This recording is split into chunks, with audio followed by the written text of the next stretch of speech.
안녕하십니까. 알코올을 빼앗긴 전세계 동포들을 위한 공식 지하 뉴스, 여기는 상해 임시방송입니다. 저는 진행을 맡은 MBC에서 잘린 기자 고발뉴스 이상호입니다. 안녕하십니까. 그리고 제 오른편으로는 언론 와치독, 와치계 중에서 얼굴이 가장 큰 우리 미디어오늘의 민동기 국장님 나오셨습니다. 반갑습니다. 반갑습니다. 역시 크십니다. 셋 중엔 제일 작습니다. 직접 재보겠습니다. 자, 그리고 제 왼쪽으로는 개념 프로레슬러, 몸싸움보다는 말싸움에 능하다는 빅트렌드 코리아 김남훈 대표 나오셨습니다. 네, 반갑습니다. 지난 얼마 전에 경기하셨다고요? 네, 그렇습니다. 상암 월드컵 경기장 네. 북측 광장에서 월드컵 경기장 안에 아니고 그 주차장 맞닿아 있는 주차장에서 그렇죠. 네. 야외 특설링. 그렇죠. 네. 야외 특설링에서 제가 경기를 펼쳤는데 국내 시합은 계속 연패를 하다가 4년 만에 박동혁, 매드원 선수를 상대로 승리를 거뒀습니다. 5분 40초 이제 탄자니아 백드롭이라는 기술로. 야, 그 선수는 어떤 선수인가요? 체급이 어떻습니까? 저보다 좀 작습니다. 약간. 네. 혹시 사진 있나요? 네, 이제 나갈 거고요. 많이 작네요. 많이 작네요. 네. 많이. 아니, 이런 법이 어디 있어? 지금 사람을 잡어. 예, 뭐 그런 재밌었어요, 그랬죠. 근데 참 제가 지난번에 다이빙 벨표 8장 샀다고 그랬잖아요. 그래요. 그래서 6분한테 여자분한테 줬는데 그런 거 있지 않습니까? 물론 이제 드라마 같은 거 보면 재벌 3세들이 이렇게 영화관 통째로 대관해가지고 가장 먼저 오는 여성과 뭐 인연을 맺겠다. 그렇죠. 근데 6장을 줬는데 제 시간에 온 분이 몇 분이 왔어요? 한 분도 없어요. 제 시간에 온 분이. 다 일이 있어가지고. 너 때문에 극장이 텅텅 비었다는 거 아니야, 그냥. 그리고 한 분은 안 오셨어요. 그래서 표는 그대로 제가 갖고 있고. 아무튼 10,000명 돌파 축하드립니다. 그러니까 불과 19개 관으로 보통 100개 관, 200개, 300개 관과 상대를 해서 그렇죠. 우수한 성적을 거뒀다고 하는데 아직까지 멀티플렉스 안 열어주고 계셔가지고. 근데 너무 우시는 것 같아요. 그 트위터 후기 보면 이상호 기자님 울었어요, 또 울었어요. 이게 몸이 아프더라고. 나중에는 제가 하루에 한 10군데 정도를 이렇게 다녀요. 그래서 무대 인사하고 상영 후 인사하고 이렇게 하는데 안 울려고 그러다가도 우리 관객분들이 이렇게 우시는 분들 보면 너무 고마워서 사실 전 눈물이 나요. 근데 저도 그럴 것 같아요. 왜냐하면 그 국회 시정연설하러 가는 그 박근혜 대통령 세월호 유족들 안 보고 쑥 지나갔던 그 동영상을 제가 봤는데 저는 그것만 봐도 약간 울컥하더라고요. 그럼 민국장 보시면 큰일 나겠는데 보셨습니까? 아니, 못 봤습니다. 전 진짜 시간이 없어서 못 봐요. 주말까지 계속 요즘 풀타임으로 해가지고 모기가 걱정하지 마십시오. 저는 진짜 이 다이빙벨하고 제가 제보자를 이 미디어오늘 기자를 하면서 아직까지 못 보고 있다고 하는 게 직무유기죠. 직무유기입니다. 직무유기. 보러 가야 됩니다. 지금. 무슨 일이 있더라도 안 봤다니까 별로 말하고 싶은 생각이 썰렁해진다. 걱정하지 마세요. 그나저나 뭐 어떻게 지내셨습니까? 저는 뭐 주중에는 바쁘고 또 뭐 주말에는 또 소송 준비하고 뭐 정신이 없습니다. 주경 야동 말고 소송과 함께 지내시는데 저희가 확보한 정보에 따르면 책을 낸다는 얘기가 있어요. 책을 좀 하나 낼까 하고요. 그 김용민 PD랑 같이 둘이서 좀 돼지 목사님. 그렇죠. 우리 시사돼지 둘이서 공저로 대한민국 언론의 문제점을 좀 해부하는. 김용민 씨가 사실은 출판계의 소지섭입니다. 그렇습니다. 거기에 좀 기대가지고 책을 출간하는 여러 목적이 있지 않습니까? 이 책의 출간 목적은 뭡니까? 상당한 이유가 소송 비용 마련을 위해서. 소송 비용이 너무 너무 많이 들어요. 언론문화 창달이나 출판 무슨 뭐 그게 아니라 소송 비용 마련. 아 진짜 슬프네요. 대신에 김용민 PD랑 둘이 손잡고 꼭 하나 다짐을 했습니다. 뭘 다짐했습니까? 우리가 소송 비용 마련을 위해서 책을 쓰지만 반드시 완성도가 있는 그런 책을 쓰자. 그래서 지금 열심히 노력을 하고 있습니다. 그 가로 열고 속내는 소송 당하지 않는 책을 쓰자. 그 책을 가지고 또 뭐 소송할지 모르겠지나 뭐 그건 여러 가지 또 자문을 거쳐서 나와야겠죠. 자, 책 언제 나옵니까? 목표는 2014년 안으로 나오는 거. 지금이 지금 11월 이렇게 돼가는데 소송비가 급하군요. 아니 뭐 소송비는 땡겨야 되는. 이게 단기간 소송 비용보다는 또 대법원까지 생각을 하는 그런 거기 때문에 차후도 생각하시는. 그렇습니다. 예. 근데 사실은 이게 몇 권이나 팔려야 좀 소송에 도움이 됩니까? 최대한 많이 팔려야죠. 근데 최대한 많이. 저도 책을 7권이나 내봤잖아요. 네. 이게 사실 생각만큼 이게 안 됩니다. 안 팔립니다. 저는 14권이에요. 네? 공저까지 하면 14권. 제가 빌딩 샀겠다, 야. 그걸 빌딩 한 줄 하는데 무슨 빌딩이에요. 정말 우리나라 국민들 책 안 보십니다. 그래서 우리 걱정이 돼요. 우리 진짜 이 김용민 돼지나 목사님이나 우리 민국장님 우리가 참 지켜드려야 되는 분인데 방법이 없을까요? 우리 공개 방송을 한번 우리도 한번 공개 방송 이런 거 해보죠. 네. 그래 주시면 저야 땡큐 하죠. 요즘에 사실 이 공연이 좀 됩니다. 그래서 남자들의 노출. 박할린 씨가 하는 거 있어요. 알아요. 완전 히 대박이라는데. 그걸 우리 셋이서 몸을 좀 만들어가지고. 폴몬티 그런 스타일로. 돌 맞을 것 같은데. 여하튼 저희가 정말 진지하게 우리 김용민 그리고 민동기 국장의 소송비 마련을 위한 상위 임시 방송 공개 방송을 한번 준비를 재밌을 것 같아요. 해보도록 하겠습니다. 감사합니다. 자, 이제 좀 진행을 또 해봐야 될 텐데요. 정말 중요한 게 우리가 시청자 방송 모니터입니다. 최고의 모니터 의견이 이번 주에 나왔다고 생각을 합니다. 그래요? 뭔데? 저 개인적으로. 그래요? 뭔지 모르겠는데 한번 읽어보겠습니다. 아이디 땡스님. 다이빙벨 보셨군요. 다이빙벨 잘 봤습니다. 영화로 인해서 이정윤 대표의 진정성과 다이빙벨 필요성에 대해 잘 알게 됐습니다. 대한민국 국민 모두 봐야 할 영화입니다. 이런 거를 감독이 읽으니까 좀 그렇다. 자, 다음 거 소연님 거 한번 좀 부탁 좀 드려볼까요? 네. 아이디 소연님. 저요? 네. 다이빙벨 봤는데 참 어디 레슬링 하다 머리 다친 거 아니죠? 저보고 이거 읽으려고 했잖아요. 그거는 나중에 또 읽고. 자, 아이디 소연님인데요. 다이빙벨 봤는데 참 답답하고 먹먹하네요. 진실 힘내서 침몰시키지 않도록 힘을 보태겠습니다. 라고 하셨고요. 기왕에 요것도 한번 우리 아이디 은희찬이 엄마님 거. 아이디 은희찬이 엄마님께서 또 요거 좀 성대모사.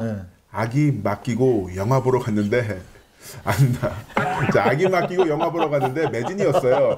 서서라도 보겠다고 들여보내달라고 했는데 정중히 거절당하고 다른 곳으로 갔죠. 역시나 매진. 그런데 갑자기 전광판에 자녀석 한석. 영화 보고 기자님도 보고 유가족 분들도 봤어요. 짧지만 여운 있는 영화. 세상이 언젠가 맑아질 거란 생각이 들어요. 이분 들어오셨네요. 영화 봐주셨구나. 매진이 많이 되나 봐요. 네, 사실은 이게 뭐 매진이 많이 와서 매진도 있지만 상영관이 작아서. 상영관이 작아요. 제한돼 있고 작죠. 극장 관객 관람석 수도 작아서 웬만하면 매진이 됩니다. 그러니까 반드시 예매를 하고 오셨으면 감사하겠습니다. 아이디 경한이님 의견 좀 한번 읽어봐 주시죠. 이번 주 기소 대신 등판한 최경환 씨 자원 외교권 기대하겠습니다. 이번에 어느 분이 하시는 거죠? 자원 외교는? 지난주에 우리가 예고가 나갔잖아요. 예고편을 나갔죠. 그래서 인물 지금 흑역사 업앤다운 기대가 만땅입니다. 네. 준비 좀 많이 해주셨는지요? 네, 노력해보겠습니다. 청취자들 위해서. 자, 아이디 번데기님. 세 분 모이니까 엄청 웃기고 유쾌하고 배울 점도 많은데 특히 같은 기사를 봐도 민동기 편집장님이 한 번 더 얘기해 주시니까 문제점이 뚜렷하게 보입니다. 번데기님. 이거 저희가 IP 추적해봐도 되겠습니까? 괜찮습니다. 저 아닙니다. 번데기님 짱이에요. 이 문제점도 뚜렷하게 보이지만 동시에 소송할 부분도 뚜렷하게 보인다는 거. 대충 넘어갈 수 있는데 문제점이 뚜렷하니까 소송하고 싶은 의지가 뚜렷해지는 거지. 요즘은 심심하면 소송이라. 네. 참. 자, 아이디 5341님. 방송 너무 재밌어요. 아무리 봐도 민 국장님 얼굴이 가장 작아요. 김나무님은 귀염이, 이상우 기자님은 피부 미남. 지금 제가 봤을 때 이상우 선배의 피부를 가장 근접해서 볼 수 있는 사람인데 이 지적에 대해서 동의할 수가 없습니다. 아마 셀카 사진 때문에 그러신 것 같은데 셀카 사진은 제가 셀카 봉을 들고 이렇게 찍다 보니까 민국장님 제일 작게 나오고요. 그리고 가운데 있는 쪽으로 포커스가 자동으로 맞아요. 자연스럽게 블러 처리가 되는 거죠. 그러면 이게 사실 그렇지 않아요. 이게 방송 생활 20년 아닙니까? 이게 분장하는 것보다 더 중요한 게 있어요. 조명? 아니요. 방송하기 5분 전에 세수를 하고 오면 이 물광 효과라는 게 있어요. 깜짝 놀랄 만한 팁, 여러분들. 근데 제가 보니까 게시판에서 항상 그 이론의 여지가 있는 게 이견이 막 노출되는 게 뭔가요? 세 분 얼굴이 정말 누가 제일 크냐.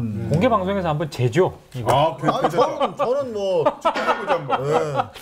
공개 방송 없는 걸로 취소하는 걸로 하도록 하겠습니다. 네. 이 밖에 저희 고발 뉴스 이 속보 또 고발 중계차 이런 영상이 계속 올라가고 있는데요. 또 그런 부분에 대한 의견도 많이 주셨고 또 요즘에 또 진해철 우리 마왕 빈소에 다녀왔어요. 정말 뭐 이렇게 우울한 일들이 많습니다. 그래서 저희가 또 동년배고 하니까 걱정해 주시는 분들 많았는데 이 환절기에 우리가 굳건하게 버텨가지고 좋은 날을 봐야 되지 않겠습니까? 그렇습니다. 존버 정치인으로 열심히 하도록 하겠습니다. 본격적으로 이상방 6회 시작하도록 하겠습니다.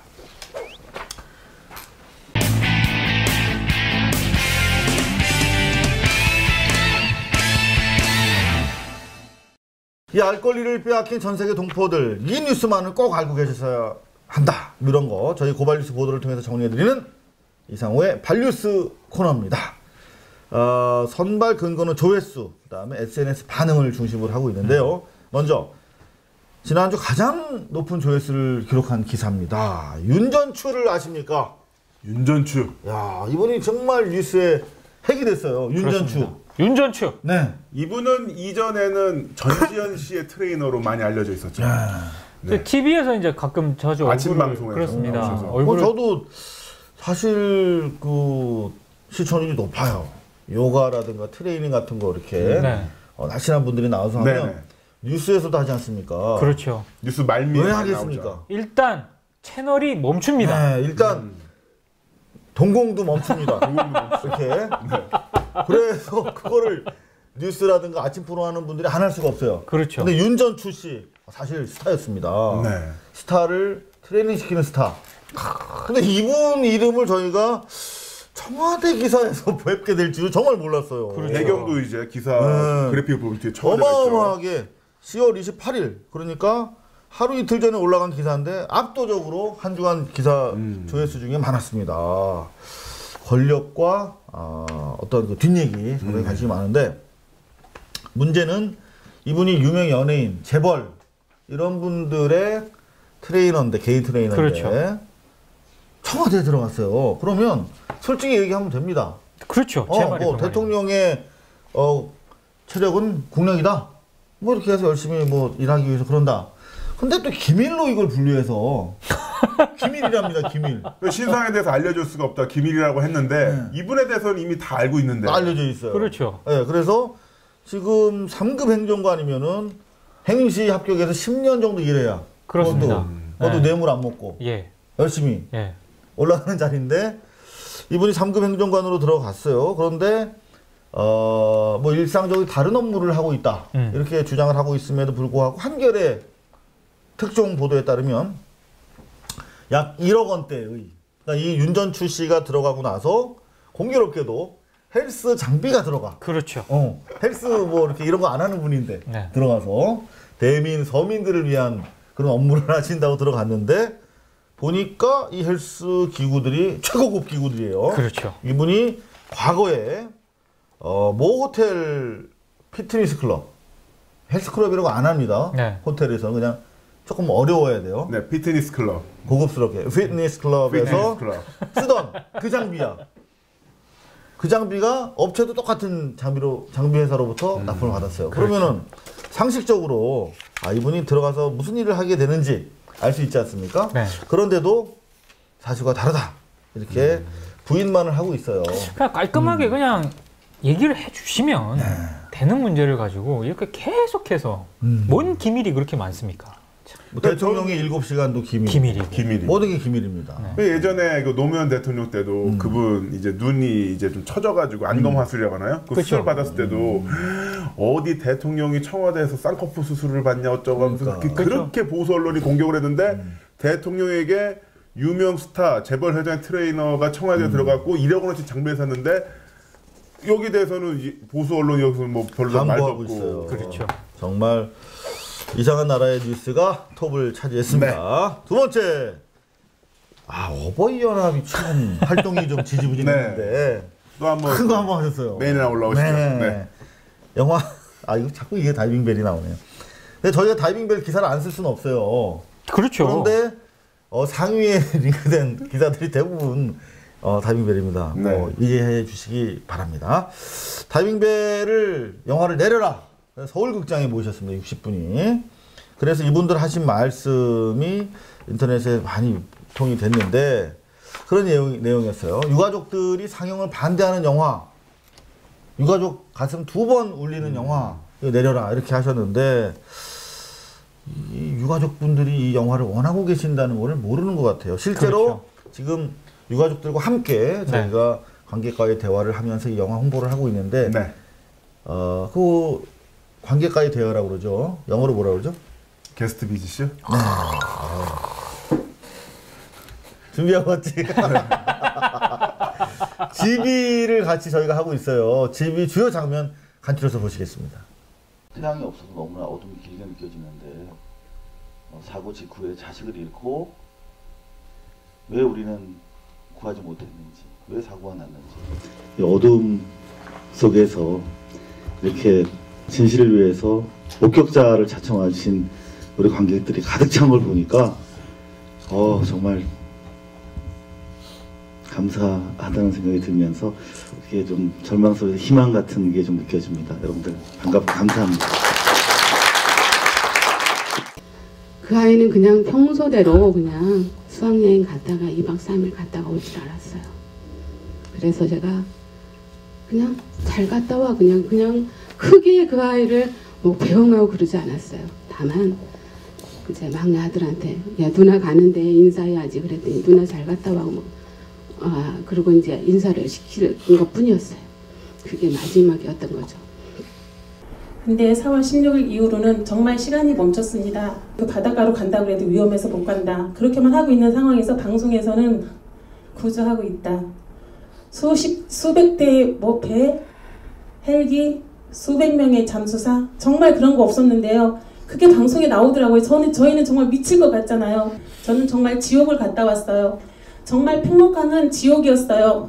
오늘 영화를 보셨으니까 진실을 밝혀야 되잖아요. 그죠? 그래서 저기 계신 분들 모두가 말로서 진실 좀 밝혀주십시오.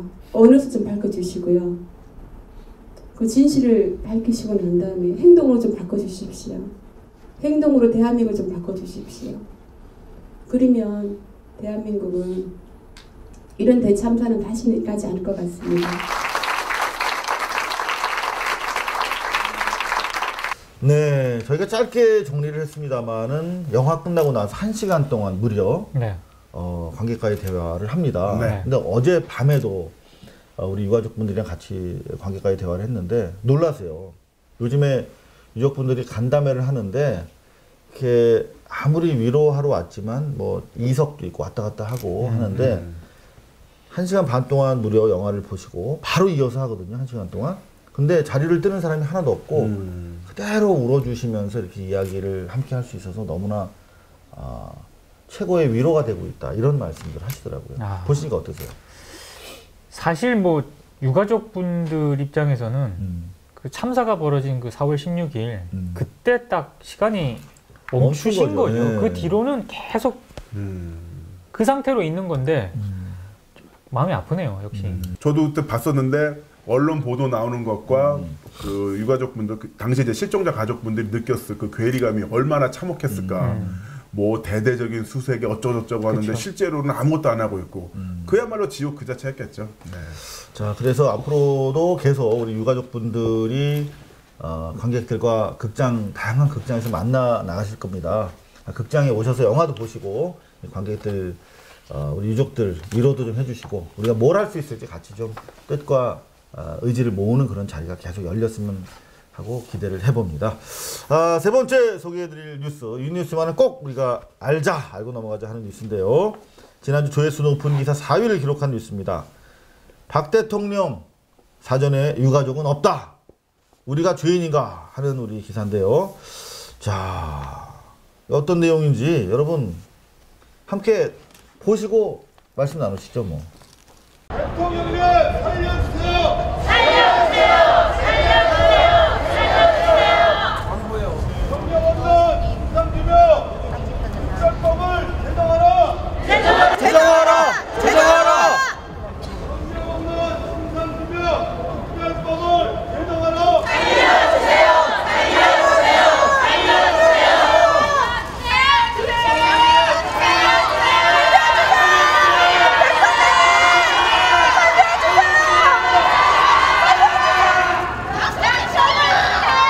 알고 싶어요. 진실을 밝혀주세요.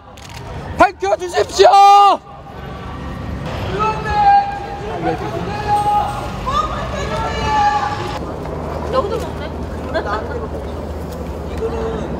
부모들이 죽어야지 대통령이 저기 하는가 봐요. 저희들까지 죽어야지. 저희가 죄인들도 아닌데 어쩌면 한마디도 안 하고 눈길도 안 주고 심지어는 웃고 가는데 저희는 사람도 아니고 죽은 애들만 불쌍한 것 같아요. 저희는 단 지푸라기를 잡을 심정으로 왔는데 하나도 저기 해줄 것도 없는 것 같아요. 한마디로 저희는 대한민국 사람이 아닌 것 같아요. 애들이 배 안에서 왜 죽었나 그거 단 하나만 진실만을 말해주기를 좀 바라고요. 저희 죽기 전에 그걸 꼭 풀어줬으면 좋겠어요. 애들 억울한 거요.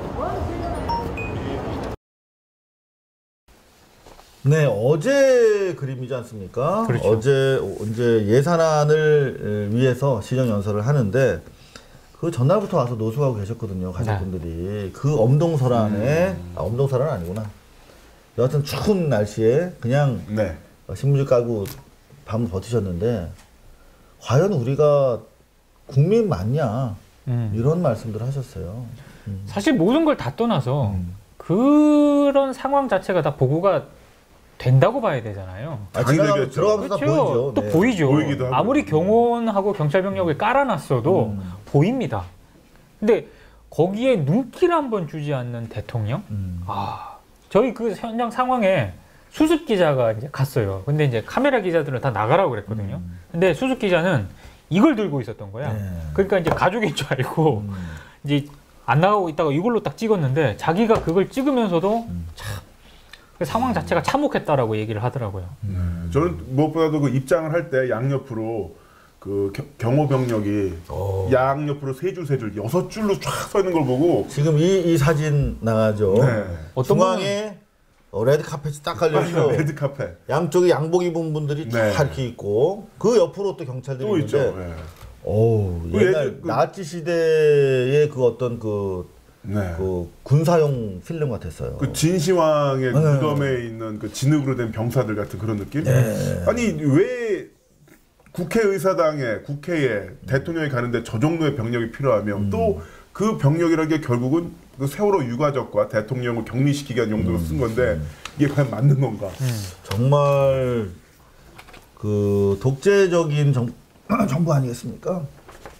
소통이 워낙 안 되다 보니까 자기들의 모습이 어떻게 비춰질지 몰라요. 어떻게 비춰질지 국민들에 대해서 두려운 마음이 없고, 그렇죠. 자기들이 어떻게 해야겠다, 잘해봐야겠다라고 하는 의지가 없는 건데 실제로 국회에 들어가서 시정연설을 하는 동안에 경제라는 말, 경제 살리기, 지금이 경제 살리기의 골든 타임이다. 경제라는 얘기를 무려 59번. 59번. 59번을 한 거예요. 경제 얘기만 하다 나온 거예요. 그러니까 오죽했으면은 한겨레 신문 등 언론 보도에 따르면 여권 내부에서도 너무 지나쳤다. 아, 그렇죠. 실제로 국감 내내 세월호의 문제 그리고 MB정부 하에서 자원외교 실패 등이 계속 폭넓게 거론이 됐으면 그 부분에 대해서도 좀 돈 달라고 간 거 아닙니까? 네. 그러면 이런 부분에 있었는데 이거 잘못된 거는 지정하겠다. 이렇게 이야기하고 예의를 갖추는 것이 맞는데. 그렇죠. 저는 그 발언 스피치에서 더욱 이채로웠던 게 뭐냐면 바로 골든타임이라는 용어를 사용한 거였어요.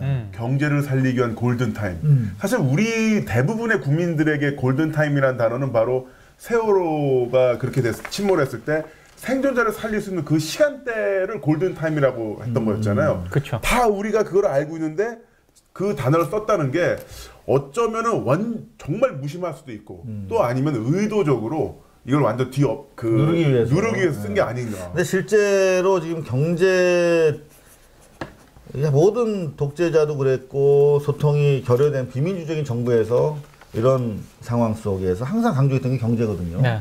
그런데 어제 대단히 중요한 세계은행이죠. 네. 세계은행 통계 자료에 따르면 대한민국이 기업하기 좋은 나라 5위로 뽑혔어요. 전 세계 189개 나라 중에서 5위야. 역대 최고의 기록이야. 보통 10위권이었거든요. 그래서 이 기업하기 좋은 나라, 경제하기 좋은 나라의 5위가 어떤 의미가 봤더니 그만큼 정부가 규제를 다 완화시켜준다는 그렇죠. 거죠. 법인세 인하하고 하여튼 경제 활성화를 위해서 아주 좋은 조건을 제시해 주는 겁니다. 아니 세계에서 5번째면 웬만큼 다 풀어줬다는 거예요. 아니, 웬만큼이 아니라 G20 서방 선진국 G20의 몇일 것 같아요. 1위야 1위. 제일 좋은 거야. 더 이상 우리가 서민들이 희생해 줄 게 없는 상황이에요. 실제로 근데 뭘 더 풀라는 겁니까? 노조에게 파업권이 없잖아요. 선진 국가 중에서 노조에게 파업권이 없네. 파업하면은 손해배상 청구하니까. 그렇죠. 월급 안 주고. 자, 고발뉴스가 국회에서 저희가 밤샘을 하면서 또 취재를 하지 않았습니까? 유가족들 정말 지푸라기 잡는 심정으로 왔는데 우리는 확실히 대한민국 사람이 아닌 것 같다. 이런 이야기들을 했다고 합니다. 자, 그런가 하면 지난 또 국감 과정에서 가장 많은 분들이 클릭해준 기사입니다. 트위터 RT가 가장 많은 기사였는데요. 멈출 줄 모르는 MB의 부실 자원외교 논란, 청문회가 불가피하다. 이런 기사를 많은 분들이 RT 널리 알려주셨습니다. 자, MB의 부실 외교, 청문회를 넘어서 사실은 역사 바로 세우기 차원에서 철저한 재조사가 필요할 텐데 사실 MB가 나오면은 네티즌들은 RT 많이 해요. 아직도 그런가요? 아직까지도 참 신기하네. 뭔가 이게 이미 이제 반응이 오는 거죠. 파블로프의 개처럼. 그렇죠. 네. 근데 아직도 본인이 대통령이라고 생각하는 거 아닙니까? 뭐 기사를 보니까 경호 횟수도 엄청나더라고요. 그러니까 경호 횟수가 현직 대통령보다 더 많아. 이게 말이 됩니까? 어디 많이 댕기는 거예요. 많이 댕긴다는 거죠 지금. 자, 그런데 MB의 부실 외교만큼이나 지난 국정감사 기간 동안에 조명을 받았던 스타, 국정감사 스타가 한 분 계십니다. 바로 우리 부선이 누나. 김부선 누님이었어요. 화끈해 아주 보면. 저는 이분만 보면 예전에 말죽거리 잔혹사에서 그 안 본 분들이 많잖아. 말죽거리 여하튼 과거에 좀 놀았던 누나 역할의 대명사인데. 그렇죠. 야, 이번 청문회 과연 스타였는데 저희가 또 이거 빠질 수가 없죠. 고발뉴스가 직접 가서 촬영을 해온 영상이 있습니다. 활약상 함께 보시고 돌아오시겠습니다. 지금 2년 반 전에 관리소장 입으로 3분의 1이 제로가 나왔다고 했는데도 불구하고 2년 7개월이 지나도록 우리 돈이 어떻게 쓰여지는지 물어볼 수조차 없고 어떤 정보도 알려주지도 않고 교도소보다 더 폐쇄적인 곳이 관리사무실이었습니다. 저희 입주자 대표들과 관리소장은 우리 주민들이 알 권리, 개인정보 공개 요청을 하면 누구나 앞집이 관리비가 얼마 나왔는지, 윗집이 얼마 나왔는지 주택법으로 공개하게 돼 있습니다. 그런데 어찌된 영문인지 관할구청에 동대표들이 물어봅니다. 이걸 공개해 줘야 될지 말아야 될지. 그 새누리당에서는 특히 집권당에서 6월에 때 민생 하시겠다고 반바지 입고 한번 하셔서 싹쓸이 하시지 않으셨습니까? 그러니까 그 대통령께서 4대 악이라고 해서 음식을 넣으셨는데 의식주 생활입니다. 의식주입니다. 우리가 그죠? 그러니까 그 주거 생활을 5대 악으로 해서 정말 발빠르게 입법을 해주시면 정말 너무 행복할 것 같습니다. 많은 사람들이요. 네네. 언론인 여러분들이 좀 압박 좀 해주십시오. 감사합니다. 난방열사라는 별명을 국민들이 붙여줬는데요. 어떻게 생각하세요? 아 너무 감사합니다. 근데 열사라고 하지 말고 투사라고 해주세요. 왜냐면 열사는 죽은 사람이래요. 열사는 예약이고요. 난방투사라고 그러는데 뭐 이런 영광스러운 그 이름을 만들어주셔서 저는 영광입니다. 고맙습니다. 좀 5번은 안 써주셨으면 좋겠어요. 인터뷰 안 한다고 막 추측하고 여과 없이 내보내고 그래서 리얼스토리 MBC에 지금 제가 소송을 했는데 그거 다시 보기 막아놓고 이게 뭐 하는 짓인지 모르겠습니다. 저 이런 사정이 있으니까 이제 갈게요. 그리고 너무 감사합니다. 정말. 하세요. 네, 하시죠. 전 정말 연기가 하고 싶지 이런 데 오고 싶은 사람이 아니거든요. 그러니까 좋은 연기자로 돌아가게 좀 여러분들이 좀 해주세요. 자, 역시 이 포스가 장난 아니지 않습니까? 할만하세요, 진짜. 제가 봤을 때 사회 비판과 언론 비판까지 하시는 국감장에서 그렇게 쉽지 않거든요. 맞아요. 교도소보다 더 폐쇄적이고 그렇죠. 국회 관리사무소 이거 왜 이렇게 비윤주적이냐? 그 와중에 또 그러면서 지난번에 새누리당 선거할 때 반바지 입고서 민생경제 외치면서 싹쓸이 했는데 당신들 제대로 한 게 뭐가 있냐. 근데 또 불러주는 게 새누리당에서 불러주는 그러니까 새누리당에서 불러줘가지고 만약에 우리 부전이 누나가 그랬다는 거 아닙니까? 만약에 이 아파트 이 문제 난방 비리 문제 새누리당이 확실하게 해결을 해주면 새누리당 지지하겠다고. 사실은 뭐 우리가 이념이라든가 떠나서 그렇죠. 이 문제는 이념 문제가 아니에요. 그렇죠. 공당이라면 반드시 이건 해결해야 되는 그런 문제입니다. 뭐 여야가 사실 이념적으로 거의 차별성이 없기도 하지만 여하튼 우리 김부선 누님 한번 보시죠. 한번 보시죠. 진짜. 옛날에 저 부선이 누나랑 방송했었죠. 그때 한번 대형 사고를 하지 않았어요? 그때 무슨 사고 났었지? 그때 이제 연예인 스폰서 관련이었었는데 JTBC 그죠? 예, 제가 그 바로 옆 그게 표창원 그렇죠. 시사도를 짓고 그래서 김부선 씨의 당당함 .jp를 많이 돌고 있는데 그게 이제 현장에 있던 제작진이라든가 옆에 있던 제 입장에서는 지금 뭐랄까 항상 그 살얼음판을 걷는 중앙선을 살짝 넘는. 여하튼 그럼에도 녹화로 해야 돼. 녹화로. 그럼에도 불구하고 저희가 김부선 누님을 꼭 모셔보도록 하겠습니다. 녹화로 한번. 녹화로. 자 마지막 발 뉴스위크 마지막 소개해드릴 기사인데요. 이 뭐 조금 전에도 어버이연합 얘기가 나왔는데 페이스북에서 가장 많은 좋아요를 기록했어요. 어버이연합과 우리 상호 형님이 드디어 만났습니다. 저는 사실 그렇습니다. 어버이연합 분들이 우리 저 어르신들 또래예요, 사실은 보면. 그렇죠.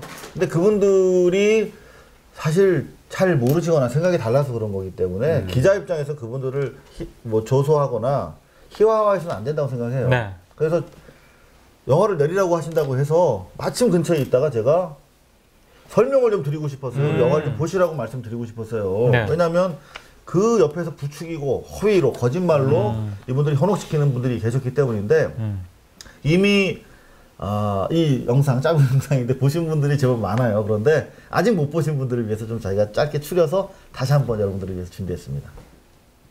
세월호 참사 정말 전 국민의 가슴 아프게 했지요. 나도 정말 가슴이 아팠습니다. 민간 해양 교통사고였습니다. 영화 다이빙벨에 따르면 이 이종인 대표는 마치 영웅인 것처럼 정부에 항거하는 인명 구조를 위해 헌신하는 그런 영웅인 것처럼 묘사를 했다 그래요. 그리고 마치 우리 정부가 다이빙벨 투입을 막은 것처럼 꾸며냈다고 합니다. 이런 터무니없는 사기극이 다이빙벨을 둘러싼 이 터무니없는 사기극이 영화로까지 제작이 되어서 이 극장에서 버젓이 상영되는 것이 우리는 정상이라고 생각할 수가 없습니다. 자, 어르신들 모두 수고하셨습니다. 제가 영화를 만들었습니다. 자, 진정하세요. 말하지 마세요. 말하지 마세요. 말하지 마세요. 제가 영화를 만든 어르신들! 어르신들! 영화를 한 번만 봐주십시오. 영화를 봐주시고 그 속에 진실이 없으면 저희를 버려주십시오. 어르신들 영화를 한 번만 봐주십시오. 영화를 보시면 이분들이 거짓말하고 있는 거 아실 수 있습니다, 여러분. 어르신들 속지 마십시오. 영화 저희가 드릴게요. 네, 주세요. 영화표 드릴 테니까 보시고 얘기해 주세요. 제가 전달해 드릴게요. 보시고 다시 한번 여기서 얘기해 주세요.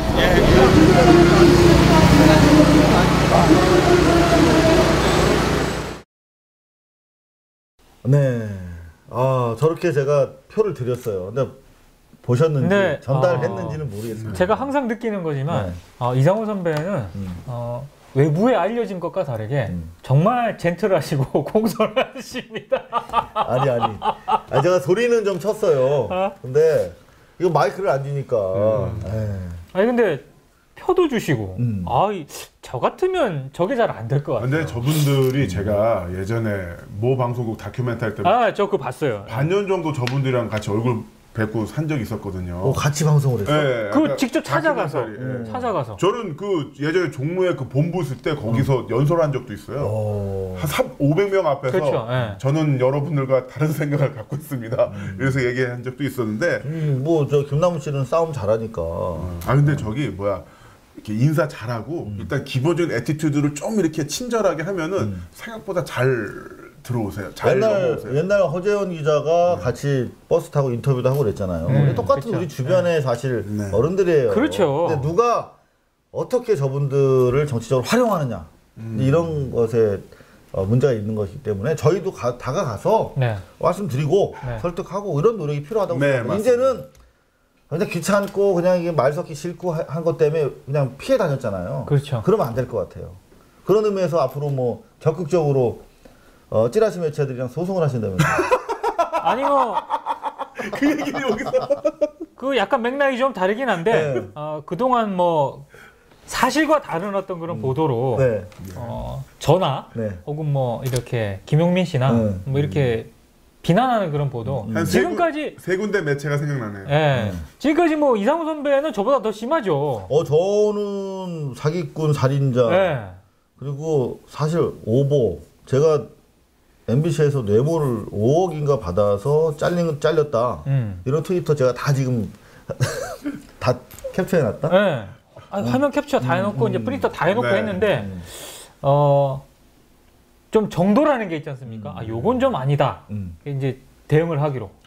만약에 대응하시면 저도 적극적으로 우리 민국장 소송비 지원을 위한 차원에서 한번 저도 적극적으로 한번 동참해드리도록 하겠습니다. 알겠습니다. 우리가 앞으로는 허위 사실로 국민들 호도하고 오도하는 거 좌시하지 말자고요. 가서 아닙니다. 사실이 아니에요. 그렇죠. 아니면 영화 한번 보세요. 이러거나 표를 사드리거나 아니면은 책임 있는 입장에 있는 언론인들이라든가 단체가 그러면 소송하거나 적극적으로 우리가 그렇게 대응을 하도록 화이팅! 저는 안 알고 있습니다. 화이팅!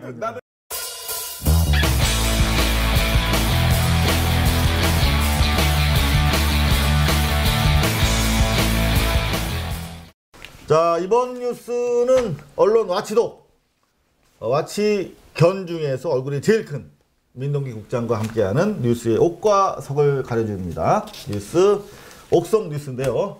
지난주에 옥뉴스 선별에 실패하셨어요. 이번에는 성공했습니다. 성공했습니까? 옥뉴스가 있어요? 옥뉴스가 있습니다. 자, 그럼 옥뉴스부터 소개할까요? 석뉴스부터 해야죠. 석뉴스부터. 왜냐? 왜? 석과 대비되는 기사가 이번 주에 실려가지고 그걸 소개를 해주는 것 차원으로만 해도 충분합니다. 좋습니다. 그러면 근데 설마 이번에도 조선일보 뉴스는 아니겠죠? 맞습니다. 조선일보지 그만 사랑해. 제가 진짜로 이번에는 조선일보는 안 하려고 했거든요. 근데 너무 완전 석이야? 속이 뻔히 보이는 그런 기사가 실려서 이거 조선일보 기사가 옥뉴스일 가능성이 많기 때문에 사실 조선일보만 보고 오는 거 아니야. 아닙니다. 제가 하는 일이 뭐겠어요. 네? 요새 바쁘다며. 그 이제 소송은 주말에 하는 거고. 소송 준비는 주말에. 네, 좋습니다. 옥뉴스 한번 들어보도록 하겠습니다. 네. 성뉴스. 성뉴스. 네, 성뉴스는 조선일보 10월 29일자 일면 제목이 국내 스마트폰 2만여 대 해킹. 어머, 진짜로? 모르죠, 뭐. 아니면 말고. 아니 뭐 일단 이게 기사고요. 네. 그리고 3면에 PC이어 스마트폰 북무차별 해킹에 노출된 국민들. 제목만 보면 일단 무시무시해요. 무서운데요?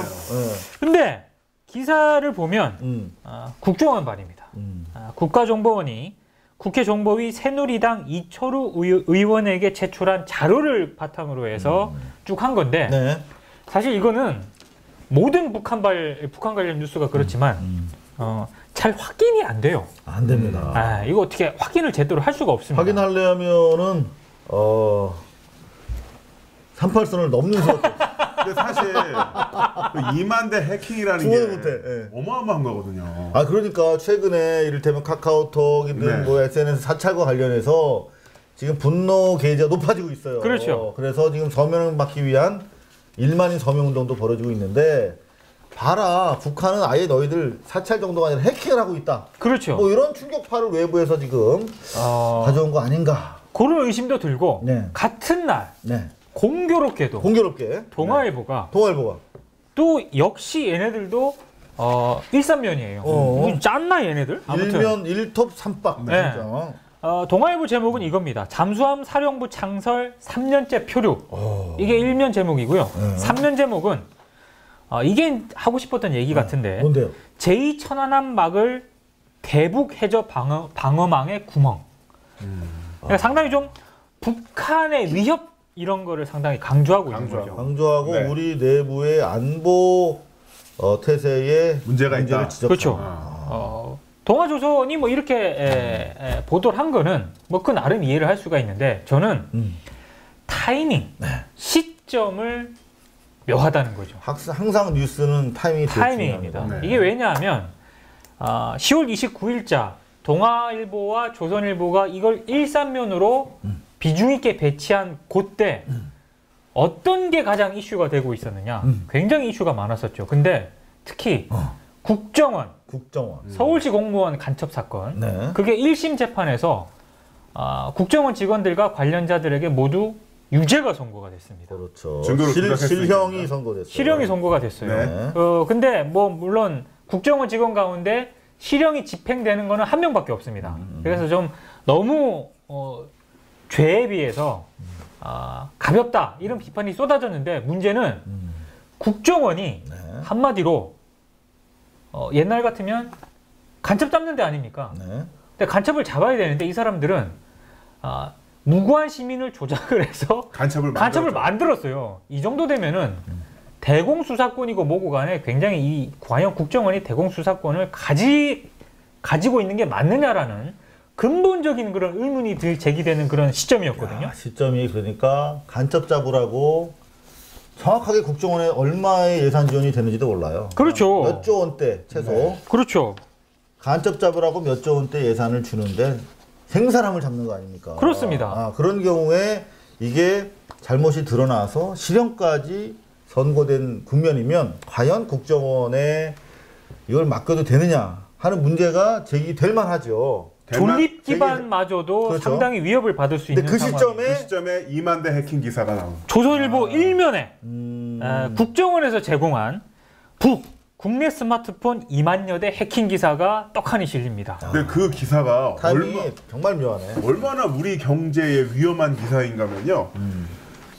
그런 대규모 해킹은 지금까지 예를 들어서 아이폰은 그런 사례가 보고된 적이 없어요. 그러면 안드로이드 기반에 삼성이나 LG가 만든 스마트폰이 그렇게 당했다는 건데. 그렇죠. 이 기사는 월스트리트저널 올해 이제 2달 전 기사인데요. 삼성 갤럭시 및 5개의 스마트폰이 미 국방부 보안 인증 승인 통과. 그러니까 현재 우리나라에 나와 있는 삼성이나 LG가 만든 스마트폰은 미국 국방부에도 쓰는 겁니다. 근데 이게 북한 애들이 2만 대나 우리나라 걸 털다면 미국 국방부 애들한테 털겠죠. 우리나라 휴대폰 아예 수출도 못 하는 거예요. 상당히 좋은 지적인데 삼성에서 보도자료 낸 거 본 거 같다고. 아니요, 이거 워스트리트잖아요. 조심해. 좋습니다. 여하튼간에 언론인으로서 국정원의 자료를 받았을 때는 상당한 신중한 자세가 필요해요. 저도 MBC 잘린 기자지만 정치부에 보통 정치부나 통일외교부에 속해 있어요. 국정원 출입이. 그럼 국정원에서 자료를 계속 줍니다. 밥도 사줍니다. 관리를 합니다. 근데 국정원 자료를 가지고 기사를 쓰는 거를 거의 다 거부해요, 언론사가. 왜냐면 검증이 잘 안 돼요. 검증이 안 돼. 뭐 사진 같은 거 주면서 이런 거 있으니까 한번 써보라고 다 줍니다. 역대 정권에 다 그랬어요. 이를테면 뭐 누구 간첩 혐의 있는 사람 뭐 체포했으니까 기사 써주십시오. 보면은 얘기 안 됩니다. 그런데 이거를 이 시점에 공교롭게도 조선일보, 동아일보에서 1면 톱, 3면 박스, 1톱 4박으로 받을 때는 최고로 해서 땡긴 거거든요. 그렇죠. 했다는 거는 저희가 매우 의심스럽다. 다시 말하면 간첩 조작 사건이 일어난 계기가 뭡니까? 12.19 부정선거를 덮기 위해서 의도적으로 간첩 사건을 조작했다라고 하는 것이 사실상 많은 분들의 의심을 사고 있는데 그 연장선상에서 계속적으로 그 거짓말을 덮기 위해서 언론이 활용되고 있다. 그렇죠. 특히 조선동아가 앞장서고 있는 반증이 아니냐 이렇게 해석이 될 수가 있죠. 자, 이걸 이렇게 비중 있게 다룬 동아조선이 간첩 증거 조작 사건은 어떻게 다루느냐? 동아일보. 사일면 1단. 안 보이실까봐 확대 복사를 해왔네요. 일단. 야, 사일면 1단. 확대 복사해도 잘 안 보여. 이게 제가 확대 복사를 해서 그렇죠. 신문 지면에서 보면은 잘 안 보입니다. 7.2cm, 18.8cm. 야, 또 조선일보. 사일면 2단인데 조금 커요. 1단 같은 2단. 야. 거의 1단위로 봐야 됩니다, 이거는. 동아일보나 조선일보는 이 간첩 조작 사건을 앞장서서 연일 보도했던 매체들인데 진짜 특히 양심의 면적과 비례하는 것이 아닌가. 특히 제가 동아일보는 상당히 문제가 심각하다고 보는 게 이 서울시 공무원 간첩 조작 사건이 있지 않습니까? 간첩 사건. 이게 세상에 알려진 게 동아일보를 통해서 알려졌습니다.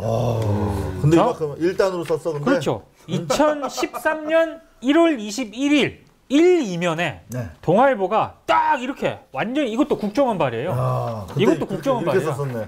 국정원 발로. 국정원 발이야, 이게 완전히. 그래 놓고서는 국정원 일본에. 근데 요렇게 1단으로.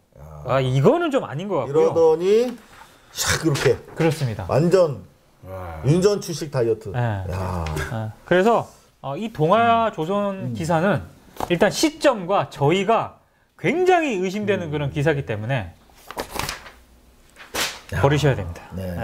시원하게 버려주셨습니다. 자, 옥성 뉴스, 성뉴스 그렇게 정리가 되나요? 하나 더 있습니다. 하나 또 있어요. 이번에는 어느 매체입니까? 조선일보.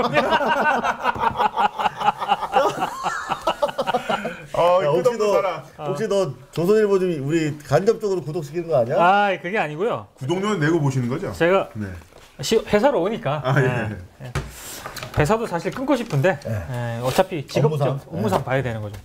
조선일보가요. 10월 28일과 29일 시리즈 기사를 또 내보냈습니다. 앞으로 계속 나올 거예요. 좀 보세요. 보시는데 주로 이제 우리 결혼 문화. 예전에 이거 조선일보가 몇 번 시리즈로 보낸 적이 있거든요. 근데 재미를 좀 봤어요. 우리의 허례허식. 요거 고쳐야 된다. 근데 제가 봤을 때 이거는 물론 한 번쯤 생각해 볼 만한 기사긴 합니다. 근데 근본적으로 좀 문제가 있는 기사입니다. 이를테면 신랑과 신부, 혼주 1200명을 조사를 했어요. 굉장히 이건 잘 조사를 한 겁니다. 근데 기사의 전체적인 맥락은 이렇습니다. 우리 형편에도 불구하고 타인의 시선 때문에 좀 무리하게 결혼식을 치른다. 이런 기사입니다. 그러니까 뭐 제목이 이렇습니다. 결혼할 여자친구는 아기 낳고 싶은데 돈이 없는데 어떻게 키우냐. 그 다음에 단칸방에서 출발하고 싶은데 단칸방 얘기만 하면 안 통한다. 그 다음에 결혼 3대 학습.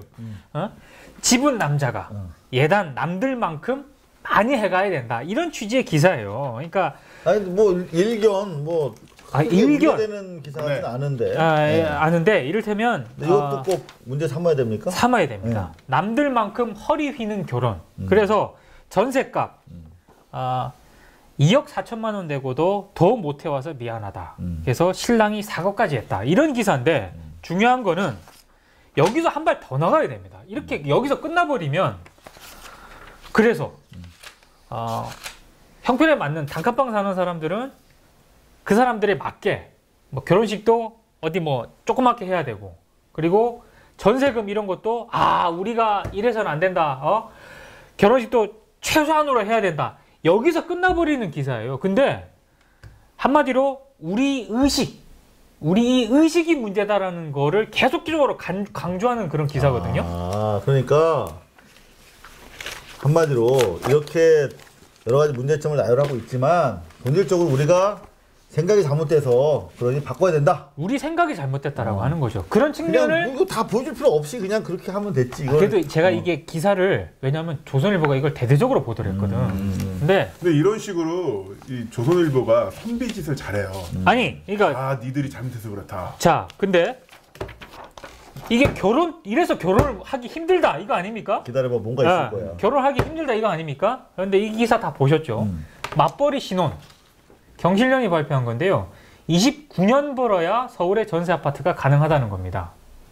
자기 집도 아니고. 자기 집도 아니고 전세 아파트가 가능하다. 그러니까 이런 상황인데 어떻게 결혼을 제대로 할 것이며 취업도 안 되죠. 전세 집 마련도 어렵죠. 더더군다나 공공요금은 오른다 그러죠. 이럴 거면은 당연히 언론 입장에서는 이렇기 때문에 정부 정책 이런 게 문제가 있다라고 하는 식의 최소한의 지적은 나와줘야 이게 형평성에 맞는 거거든요. 그렇지. 근데 정부 정책에 정자도 안 나고요. 이 조선일보 기사는 사실 그냥 개인의 책임으로 돌리는 개인의 책임이라는 거죠. 한겨레 기사가 10월 29일자 3면에 실렸는데 젊은이들의 결혼을 제대로 돕기 위해서는요. 공공임대 늘리고 저소득층 월세 지원하도록 정부 압박해야 되고 더더군다나 이렇게 조선일보가 우리의 허위의식, 이 머릿속에 잘못된 남들 의식하는 이런 시선 이거 바꿔야 됩니다. 이런 지적뿐만 아니고요. 정부 니네들이 잘해야 된다라고 하는 지적을 같이 해줘야 되는데 조선일보는 오로지 저는 이 기사 읽으면서 무지하게 기분이 나빴어요. 왜?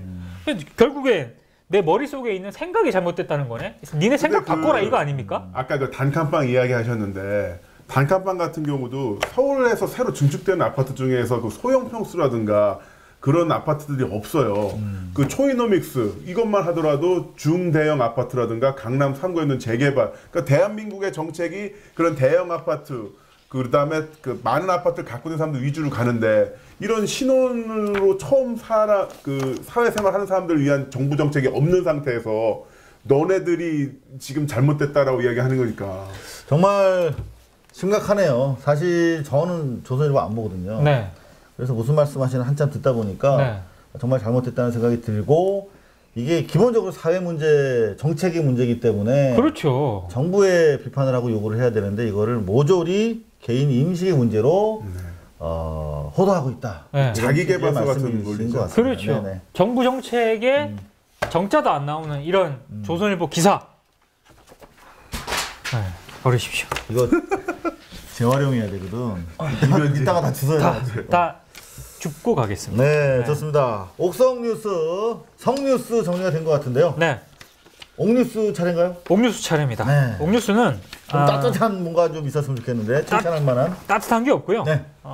앞서 얘기한 조선 동학 기사들이 너무 문제가 많아서 대비점에 서 있는 한겨레 10월 29일자 사설 적어도 언론이라면 이 정도 사설은 기사 정도는 내보내줘야 언론이라는 소리를 듣죠. 어느 정도인데? 제목이 이렇습니다. 네. 간첩 조작 유죄 국정원 수사권 가질 자격 있나? 아까 제가 얘기한 거 있지 않습니까? 근데 정말로 제가 깜짝 놀랐던 게 이런 종류의 기사 사설, 칼럼을 흔히 말하는 주요 일간지에서 찾아볼 수가 없어요. 한 군데도 안 써요. 거의 안 씁니다, 진짜로. 그래서 고발뉴스라든가 미디어오늘이라든가 이런 데서는 계속 이렇게 지적질을 하지 않습니까? 그래서 그 매체를 자주 보시는 분들은 아, 이게 뭐 당연히 이렇게 언론들이 얘기하나 보다라고 생각을 하시는데요. 찾아보십시오. 이런 사설을 찾을 수가 없습니다. 정상적인 나라라면, 네. 정상적인 언론이라면 그냥 기본으로 깔고 와야 되는 사설이에요. 솔직히 뭐 훌륭한 사설 아닙니다. 이라고 보기는 수사를 상식적인 사설입니다. 상식적인. 그렇죠. 네. 네. 근데 우리 일간지에서 흔히 말하는 제도권 매체에서 이런 종류, 이런 수준의 사설을 찾아보기가 어렵다는 것. 이게 대한민국의 방금 현실이고. 중요한 얘기 했는데 뭔가요? 씹혔어. 뭐라 그랬죠? 그러니까 수사를 해야 하는 입장에서 증거를 조작했다는 거. 그렇죠. 오랜만에 중요한 얘기 했잖아. 그렇습니다. 박수 부탁드리겠습니다. 박수. 근데 비슷한 사건이 일본에서 일어났었거든요. 그 수사하던 검사가 증거를 조작한 적이 있었는데 해당 검사는 구속됐고 일본 검찰총장이 옷을 벗은 적이 있었어요. 그 정도 돼야 됩니다. 실제로 그리고, 네. 조폐공사에서 위조 지폐를 만든 거랑 똑같은 거예요. 네. 그래가지고 그때 뭐 아사히 산케이 그 서로 진영이 다른 신분들 가릴 것 없이 모두 다 맹공을 퍼부었고 난리가 났었죠. 우리가 모르는 얘기니까 뭐라고 말을 못하겠다. 네. 일본 사례니까. 자, 전문가답습니다. 또 있습니까? 옥뉴스. 네. 제가 제목만 쭉 읽어드리겠는데요. 네. 이러면 앞서 얘기한 조선일보 기사 문제점이 무엇인지 정확하게 알 수 있을 겁니다. 네. 경향신문 10월 29일자 일면. 끝이 없는 민생 삼재, 출구 없는 서민의 삶. 이 제목인데요. 뭐 이렇습니다. 세금 전세가 급등, 한계 넘은 가계빚, 사상 최악 취업난. 그런데도 불구하고 정부는 공공요금을 인상하려 한다.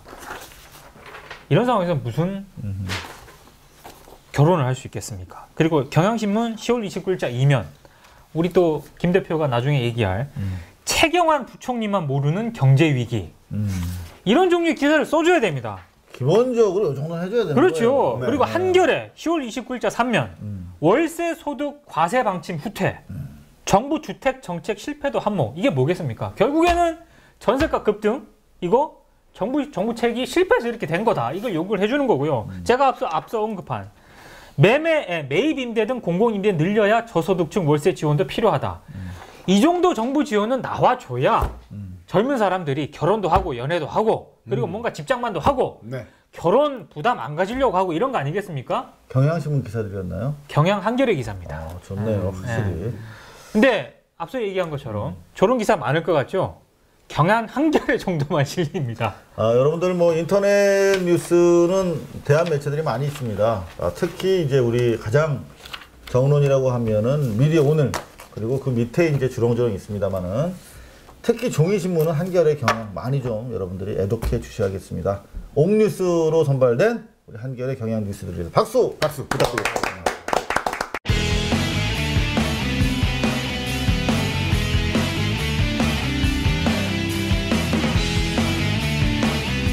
자, 뉴스는 인물입니다. 인물인데요. 이번 주에 뜨는 인물과 지른 인물에 대해서 알아봅니다. 김남훈의 인물 흑역사 업앤다운. 업앤다운. 기대가 많았어요. 네. 뭐부터 갑니까? 자, 다음부터 갈 텐데요. 다음부터요. 다음은 지난번에 말씀드린 대로 최경환 경제부총리. 예고가 되어 있습니다. 네, 최경환 경제부총리 지난주에는 이제 초이노믹스 현재 상황 속에서 박근혜 대통령 밑에서 경제부총리를 하면서 그 경제 정책의 어떤 시절에 대해서 말씀드렸는데 네. 이번엔 자원외교가 또 튀어나왔습니다. 자원외교. 사실 자원외교는 이명박 정권 때 주체적으로 핵심 사업이었죠. 핵심 사업이었고요. 그게 왜 지금 국정감사에서 화두가 되고 있느냐라는 게 굉장히 좀 오해하실 분들이 있어요. 왜냐하면 실제로 그 소셜 매트릭스 검색을 해보면 자원외교로 24,000건이 검색이 됩니다. 그리고 굉장히 뜨거웠네. 네, 연간 키워드가 MB, 이명박, 투자. 그런데 또 감성 키워드가 손실, 실패, 부실, 놀랍다. 그리고 가장 그렇죠. 연관된 인물이 최경환, 국부 유출 이렇게 연결이 돼 있습니다. 최경환이 결국은 이 놀라운 그렇죠. 이 MB의 자원 외교 실패와 그렇죠. 관련해서 가장 핵심 키워드네요. 그렇습니다. 이 자원 외교라는 게 2009년부터 2008년부터 시작이 됐었는데요. 이명박 대통령이 이제 당시에 우리나라 자원을 모두 다 수입을 하니까 우리 이제 공사들이 직접적으로 석유공사, 가스공사, 광물자원공사가 너희들이 직접 나가라. 그래서 뭔가 따내와라. 그렇죠. 한 거예요. 이거는 좋았어. 이건 좋았는데 사실 자원을 직접 찾는다는 게 굳이 말하면 석유 유전 같은 걸 찾는 거잖아요. 네. 이거를 임기 내 어떤 실적을 남기려고 하니까 무리하게 진행을 시켰던 거죠. 그거 시간이 되게 오래 걸리는 거거든요. 네, 그래서 이거를 자주 개발률을 할당했어요. 즉 얼마만큼 퍼센테이지를 채워라고 목표량을 할당을 시켰고, 그러다 보니까 공사들이 어떻게 했냐면은 직접 가서 찾는 게 아니라 프리미엄을 돈을 주고 권리를 사오는 이런 형태로 하게 됐던 거죠. 부동산이에요, 부동산 프리미엄 하듯이. 그래가지고 당시에 나갔던 권리금 주사한 거여서 권리금이랑 투자하러 나갔던 게 바로 26조가 나갔고요. 26조. 야. 그런데 지금 못 돌아온 돈이 22조입니다. 또 22조예요. 근데 이때 바로 하면 20조구만. 또 20조죠. 근데 이때 바로 그 핵심적인 인물로서 나갔던 중점에 섰던 분이 바로 최경환. 당시 이제 장관이 되겠죠. 우리 경환이 형님. 네. 근데 이 약간 그 실패 사례를 말씀드리면 좀 어이없는 게 많아서 좀 말씀드릴 텐데. 간단하게 좀 짚어주시죠. 네, 일단은 멕시코로 한번 가겠습니다. 멕시코. 여기 볼레오 이제 그 광산 개발했었는데요. 이때 그 프리미엄을 10배를 얹었어요. 그래서 7,600만 달러를 주고 샀는데 이게 결국 망해가지고 망해가지고 이걸 어떻게 했냐면은 이렇게 망해되는 거 차라리 우리가 대주주가 되자 해서 9천만 달러를 추가로 송금하려고 합니다. 또 9천만 달러가 나갔다고 하는데 문제는 이때 이 사회가 망가진 상태라서 돈을 받았다는 사람은 없어요. 9천만 달러 갔는데 받았다는 사람은 없고 행방이 묘하네요. 전형적인 사기인데. 그러니까요. 네, 그리고 또 당시 광물공사 사장이 누구였냐면 바로 MB의 최측근으로 이명박 대통령이랑 해외 순방을 9번이나 나갔던 분입니다. 네, 이분을 통해서 이게 진행이 됐는데 9천만 달러가 어떻게 된지 모르는 상태고요. 야, 9천만 달러가 애 이름도 아니고. 캐나다의 그 하베스트 이 정유회사인데요. 바로 이 회사의 인수계약 같은 경우는 그 최경환 당시 장관이 취임한 바로 다음 날 이 계약이 성사가 됐는데 이때 무려 1조 2천억 원 정도가 바로 시가총액이었는데 4조 원을 들여서 회사를 샀어요. 왜 그렇게 샀냐면은 그 대주주로서 그 행사를 하려면은 5% 지분 600억만 쏘면 되는데 회사를 통째로 산 거예요. 통째로. 누가 그렇게 불리하게 투자를 합니까? 그러니까요. 그렇게 투자를 했는데 이게 바로 최경환 당시 장관이 취임하고 바로 그 다음날 명령을 내려서 산 건데요. 이게 지금 완전 아작이 나가지고 나중에는 900억이라는 헐값에 다른 회사에 팔렸는데 그 회사를 산 회사는 직원이 2명이래요. 유령 회사입니다. 아이고 그 정도 되면. 근데 화가 나는 건 아닌데 책임져야 되는 거 아니에요? 우리가 수준이 있는 방송인데 아작은 좀 심한. 그렇습니다. 근데 또 더 웃긴 것도 있어요. 그냥 작살 정도. 그래서 마다카스카르 아시죠? 네. 마다카스카르. 그 좀 먼 동네인데. 여기에서 또 이제 니켈광 사업에 니켈광에 직접 투자를 합니다. 투자를 했는데 한국광물자원공사가요. 근데 여기서 뭔가 웃긴 자료가 나왔는데 식비가 그러니까 식비가 얼마가 나왔냐면 500억이 들어갔어요. 몇 명이 먹은 거예요? 근데 여기가 아프리카 나라 한 나라가 먹은 한 나라가 아니라 그 회사요. 그래서 평균 식대를 35달러 한 끼당 35달러로 계산했는데요. 이 나라의 고급 인력의 평균 급여가 177달러래요. 그런데 한 끼 노동 그 간부 식대가 35달러로 해가지고 무슨 저기 김남훈 대표하고 김용민 국민TV PD 한 5천 명이 갔나 거기. 그래서 식대가 500억 원, 숙소 의료비가 400억 원, 인터넷 컴퓨터가 600억 원, 마케팅비가 1,300억 원. 이렇게 해서 와장창 날라가요. 전문 용어로 냄새가 좀 나네요. 그렇죠. 근데 이렇게 해서 옛날 같으면 내가 바로 갔다 이거. 굉장히 냄새가 심하게 납니다. 카메라 들고 바로 갔다. 네, 그래서 이게 어마어마한 돈이 낭비가 됐죠. 청문회 정도가 아닙니다. 이거 다 수사해야 돼요. 이거 진짜 누군가 보내야 됩니다. 이거는 책임자 보내야 돼요. 그래서 69개 사업 2008년부터 2012년까지 69개 사업에 26조 984억 원을 투입했는데 회수율은 14%, 3조 6천억 원이 들어왔습니다. 22조가 아직도 안 들어온 상태고요. 이런 부분에 대해서 이제 최광 경제부총리에게 현재 질문했죠. 당신이 그때 주무부 장관이었는데 어떻게 된 거냐 하니까 이분이 하신 말씀이 뭐라고 했냐면 이번에 통상적으로 이제 그 공기업 사장들과 몇 번 만나긴 했지만은 뭐 구체적으로 이야기한 적은 없다. 전혀 기억이 나지 않는다라고 이야기를 했습니다. 그러니까 바로 이 하베스트 이 정유회사를 샀던 그 당시 공사 사장이 바로 그 다음날 아니요 우리 얘기했는데요. 자 우리 저 최경환 씨는 현재 은퇴해서 고향에 머물고 계신 분이죠? 기억이 잘 안 나고 이제 상당히 현재 경제부총리고요. 근데 이분이 한 말 중에 더 센 말이 있어요. 뭐냐면 정권 차원에서 이루어진 자원개발 실패에 대해서 책임을 지지 않겠느냐는 뜻이냐고 물어보니까 이분이 뭐라고 했냐면은 도의적인 책임을 질 수 있어도 개인에게 책임을 물을 상황이냐라고 반문했습니다. 아니 개인이 아니잖아요. 장관인데 장관이면은 개인이 아닌데 어떻게 내가 책임을 질 수가 있냐라고 얘기했다는 것 자체가 야 진짜 뻔뻔스럽네요. 네. 네. 근데 그 22조면요. 네. 이게 금액이 제가 계산해보니까 연리 3%로 1년 동안 맡기면은 이자가 비과세로 했을 때 1년 이자가 6,600억 원입니다.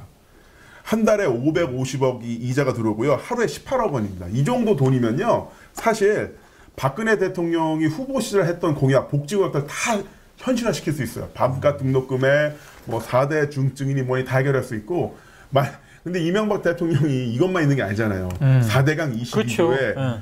자원개발 손실 22조 가면 44조거든요. 44조면은 1년에 이자만 약 1조 원 이상의 이자가 있는 건데 이거를 그냥 다 그 한간에 보면은 MB 코스트 MB 정부 때 이런 손실을 한 200조 정도로 보시는 분들이 있더라고요. 참 우리나라가 부자한 건 맞는 것 같아요.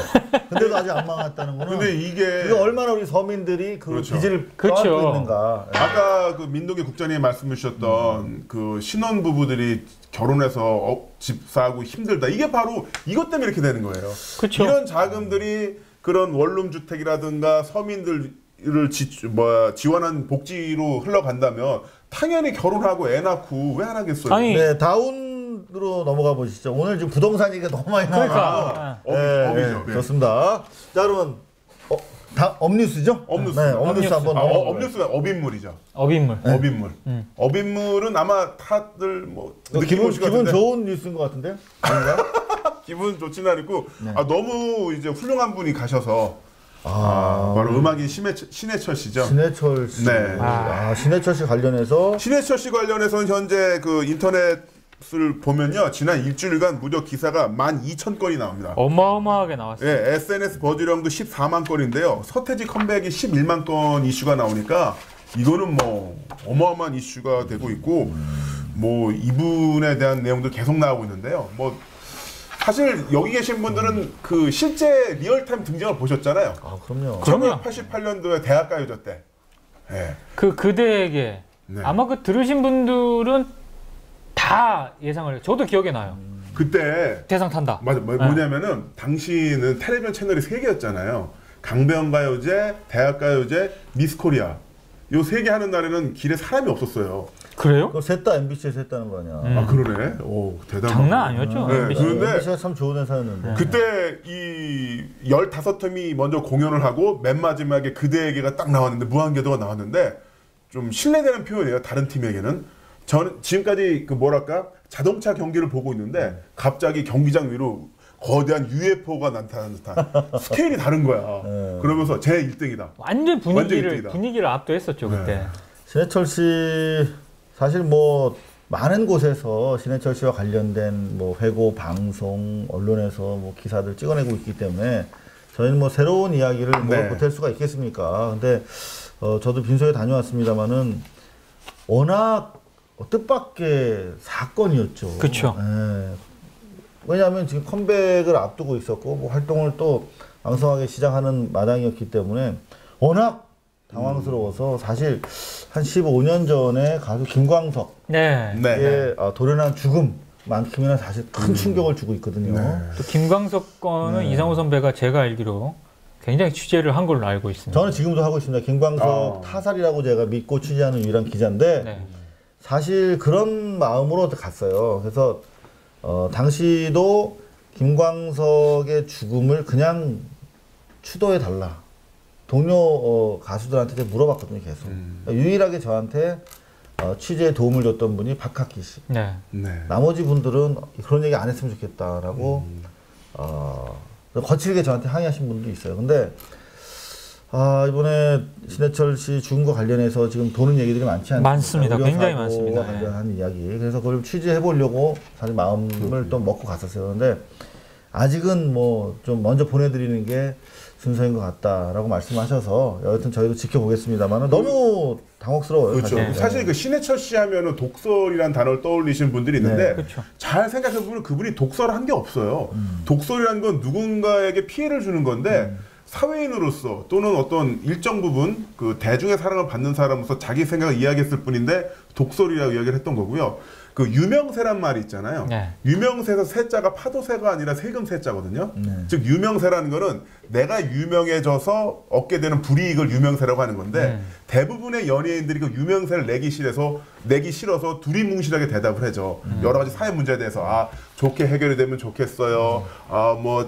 뭐 이야기 나누고 또 합의하면 되겠죠. 이런 식으로 두리뭉실 넘어갔는데 이 신해철 씨 같은 경우는 그런 유명세를 기꺼이 납부를 하면서까지 자기의 생각을 이야기했던 거죠. 실제로 토론 프로에 안 나오잖아요, 연예인이. 그렇죠. 근데 연예계를 대표해서 또는 문화 쪽 비평가를 자처하면서 나왔죠. 100분 토론에서 보낸 조화도 있더라고요. 그러니까 사실 연예인의 사회적 책임으로서의 유명세 납부에 정말 주저함이 없던 그런 분이셨는데. 저 2012년에 그 대선 끝나고 나서 그 트윗이 기억나는 게 어떤 분이 신해철 씨에게 트윗을 보냈어요. 멘션으로 너무 힘들어요. 그 패배를 해서 힘들어 하니까 신해철 씨가 어떻게 답장을 해줬냐면은 너무 힘든다는 것도 응석입니다. 우리가 이렇게 힘들어하는 것도 우리 앞서 가신 분들이 목숨 걸고 싸웠기 때문에 우리가 힘들 수 있는 겁니다. 응석 부리지 마세요. 그리고 또 어떤 분에게 뭐라고 했냐면은 박근혜가 대통령에서 너무 힘들어요라고 이렇게 멘션을 보내니까 답변으로 그러지 말고 주변에 있는 박근혜 대통령 지지자에게 축하 인사 보내서요. 찌질해지면 진짜 지는 겁니다. 어록이 참 많았어요. 그 어록이 허세가 아니라 정말 그 사람의 삶과 연결이 돼 있으니까 너무 뭐랄까 내 마음을 이해해주는 동네 좀 센 형, 똑똑한 형 뭐 그런 느낌? 연예인보다도 그런 느낌이더라고요. 참 귀한 분을 잃었다는 생각이 듭니다. 새벽에 퇴근하는 길에 옛날 그 고스트스테이션 그걸 자기 집에서 이제 방송을 했잖아요. 어떤 날은 거의 음악이 없어. 근데 우리의 교육 문제라든가 사회 문제라든가 그런 얘기를 너무나 논리정연하게 하는데 정말 동년배지만 정말 많이 배울 점이 있다. 그러니까 귀한 이야기다. 그런 생각을 많이 했어요. 정말 놀랬던 게 신해철 씨가 쓴 책이 있잖아요. 쾌변 독설인가? 지승호 씨랑 같이 쓴 인터뷰집인데 그걸 읽으면서 진짜 깜짝 놀랐던 기억이 있어요. 저도 그거 깜짝 놀랐어요. 이 양반은 도대체 뭐지? 이런 생각이 드는 거예요. 그리고 그 신해철 씨가 제가 알기로는 주변 사람들에게 보냈던 마지막 단체 문자가 바로 김장훈 씨가 세월호 단식하셨죠. 단식하고 같이 그 노래 만들었었잖아요. 그거 알려주는 거를 단체 문자로 보냈었어요. 맞아. 그래가지고 그 캡처하면 또 지승호 작가가 페이스북에 올려놨거든요. 쾌변 독서 같이 썼던 이게 바로 신해철 씨로부터 받았던 마지막 내용이었구나라고 하면서 그 녹음 과정 이를테면 거위에게 같은 경우도 듀엣으로 리믹스 하셨잖아요. 김장훈 씨가 그런 도움을 준 분도 신해철 씨라고. 그렇게 하고 또 그거 좀 많이 알려달라고 단체 문자 보내고 그런 분이셨던 거죠. 정말 안타깝습니다. 우연찮은 기회에 몇 년 전에 한번 홍대에서 신해철 씨하고 다른 분들하고 저녁을 함께 먹을 기회가 있었거든요. 근데 연예인 같지 않았어요, 진짜로. 연예인 같지 않아서 이 사람은 정말 참 독특한 사람이다라고 그때만 하더라도 사실 민국장도 참 기자 같지 않아요. 근데 참 소박하다는 생각을 했고 뭐 답지 않고 그냥 사람 다는 거. 그래서 저희 우상이었거든. 고등학교 이렇게 올라오면서. 근데 그런 분하고 이렇게 밥을 먹으면서도 참 연예인 같지 않다. 나는 이분 나이 한 90살까지 장수하셔가지고 머리도 벗겨지고 배 좀 나와가지고 그때 좀 승깔이 있어가지고 하여튼 요즘 새끼들은 애티튜드가 없어 이럴 줄 알았어요. 하여튼 그래서 다시 한번 고인을 추모하고요. 고인의 노래와 함께 고인이 삶을 통해서 남겼던 언행 그리고 정신도 같이 계승이 좀 됐으면 하는 바람을 가져봅니다. 오늘도 저희 숨가쁘게 달려왔는데요. 좀 정리를 좀 해봐야 될 것 같습니다. 네. 오늘 누가 먼저 정리하시겠습니까? 이거 진짜 하는 건가요? 뭘요? 저작권 문제될 소지 있으면 우리가 스튜디오에서 노래하는 걸로 되지. 근데 우리가 노래를 원래 전해철 씨 노래로 끝내려고 그랬거든요. 이거 저작권은 안 될 것 같아요. 고인에 대한 모독이기 때문에. 알겠습니다. 패스. 자, 오늘 민국 장님 어떠셨어요? 역시 그냥 얘기하듯 점점. 근데 우리 시청률 잘 나오나요? 시청률이 안 나와. 진짜요? 이거 뭐 고사라도 지내야 되나? 특단의 대책을 한번. 뭔가 대책이 없을까 진짜. 근데 사실은 지금 팟캐스트가 한 7,000개 이상 되잖아요. 네.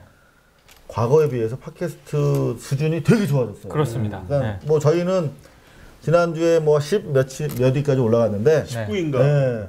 그래도 뭐 이 정도면 만족이다. 왜냐면 워낙 좋은 방송들이 많으니까 다양하게 들으시면 좋겠다라고 생각할 줄 알았죠. 절대 그렇게 생각하지 않습니다. 우리 방송을 들어야지. 이왕하는 거 일단 해야지. 그럼. 그렇죠. 자, 그래서 우리가 대책을 좀 점심 먹으면서 회의를 좀 해봐야 될 것 같아요. 네. 오늘 그래서 가장 큰 문제가 뭐라고 생각하십니까? 특종이 없는 거죠. 특종이 없고 세 사람의 워낙 그 비주얼이 하드하니까 뭔가 좀 소프트하면서 박현아 씨를 소프트하면서 뭔가 이슈를 딱 주목시킬 만한 그런 어떤 좋습니다. 저 그런 점에서 특종이 부족하다. 제가 뭐 다이빙벨 제작하고 또 울고 다니느라고 취재할 시간이 상당히 줄여들었어요. 근데 뭐 특종 저희가 풀어 놓겠습니다. 네. 기대를 해보겠습니다. 네. 또 한 말씀 정리하시고. 정리요. 저는 일단 뭐 업앤다운 뭐 계속 찾아보겠고요. 무엇보다도 조금 저도 좀 더 하드한 뭔가 좀 찾아봐야 우리 매너리즘에 빠지면 안 돼. 그렇죠. 유쾌하고 매너리즘 빠지면 안 되죠. 이건 뭐 결혼을 하자마자 권태기고. 안 됩니다. 지금 6회밖에 안 됐습니다. 자, 오늘도 이렇게 전 세계에서 알 거리를 빼앗긴 우리 동포들과 함께 했습니다. 공식 지하 뉴스. 여기는 상해 임시 방송입니다. 오늘 순서 여기서 마치도록 하겠습니다. 시청해 주셔서 감사합니다.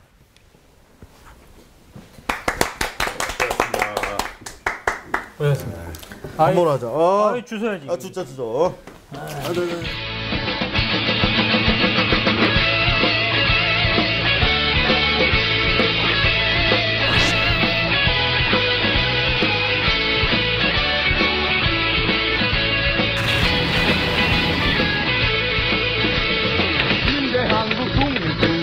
용사야 조국의 부르심은 네가 아느냐. ABC 본사에 계셨을 때는 그 장비 때문에 이렇게 속썩이실 일이 없었겠죠.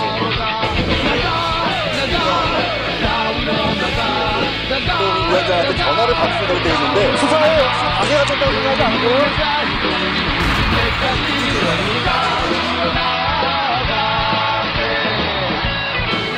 10년 전에 고발뉴스.com 이상호 기자의 고발뉴스라고 하는 홈페이지를 만들면서 그때 사실 어려졌을 때 초년병 기자 생활을 할 때부터 너무 많은 사람을 구속시켰거든요. 그리고 너무 많은 사람을 다친 걸 봤고 근데 내가 도대체 기자직을 왜 하는 건지 되게 회의가 됐더라고요. 그래서 내가 그 홈페이지에도 담아놓은 얘기지만 내 국민의 산물이에요. 그러니까 고발은 사람에 대한 징후가 아니라 사회에 대한 사랑입니다.